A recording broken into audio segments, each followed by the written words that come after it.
मित्रांनो, हो का आता हे खोबरं आपल्याला कशाला पण लागतंय. मी किसून घेतलेलं आहे. हो का इथं किसणी आहे आणि बकऱ्याच्या मटणाला आणि माशालाच लागते मला, बाकी खोबरं कशाला नाही लागत. मी दुसरं चिकन, अंडी वगैरे काही नाही खात.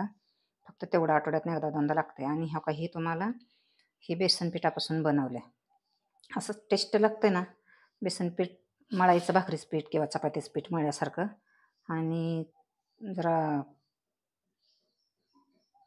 ओवा आणि जिरे आणि लसणाचं पाणी मारून थोडं मळून घ्यायचं, मीठ टाकून थोडं. आणि परत नंतर ना हे सगळं गरम मसाला, कोथिंबीर, खोबरं थोडंसं हे करून सगळं मिक्सरला लावून परत हे सगळं एक ठिकाणी जीव करायचा त्याचा. आणि ही परत एक चपाती लाटल्यासारखं लाटायचं. परत हे सगळं त्याच्यावरती भरून घ्यायचं आणि दुमतायचं. असं दुमतून आपण ती कापण्या वड्या कशा करतोय, ह्याला लाटीवड्या आणि मासवड्या म्हणतात. आणि आपण असं दुमतून घ्यायचं, कापण्या कापल्यासारखं कापून घ्यायचं. आणि त्याच्यानंतर ह्याला सगळं परत थोडा मसाला आणि वरनं वापरून घ्यायचं. मोदकाच्या चाळणीत पाणी ठेवायचं पातेल्यात आणि ती वापरून उकडून घ्यायचं. मोदक कसे उकडून घेतो तसे. परत ते नंतर वापरली की काढून घ्यायचं साईडला.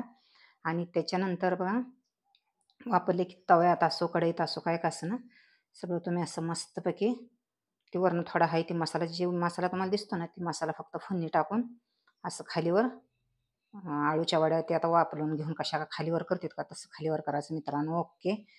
आणि हो का ही दोडक्याची भाजी मस्तपैकी बनवलेली, नॉर्मल रस्सा बनवलेला. आणि ह्या ही भेंडी भेंडी कशी बनवली सांग का. कापडानं एकदा पाण्यानं स्वच्छ धुले, चांगल्या कापडानं पुसून घ्यायचं. पुसून घेऊन सगळं असं सुकी भेंडी करायची. एका भेंडीमध्ये 4 खापी केलेत. आणि ती थोडी नॉर्मली भाजून घेतली. आणि त्याच्यानंतर हिरवी मिरची आणि लसूण सगळं मिक्सरला लावून फोडणीला दिलं. फोडणी मारून परत ते हे नंतर वरून परतून घेतलं. आणि हे सगळं मस्तपैकी फोडणी देऊन मित्रांनो काही भेंडी असे बघा, तुम्हाला कशी येते, मला तर अशी येते. आणि काही गवारी शेंग जस्ट आत्ताच बनवले. ह्या का सुकीच केले, पाणी नाही काय नाही, मस्तपैकी ओकेच. मित्रांनो लाईक करा, सबस्क्राईब करा. हाय कविता गायकवाड चॅनलला, यूट्यूब चॅनल 1 2 3 कविता गायकवाड मराठीत. इंस्टा फॅमिली तर सगळ्यालाच माहीत आहे. चला लाईक करा मित्रांनो.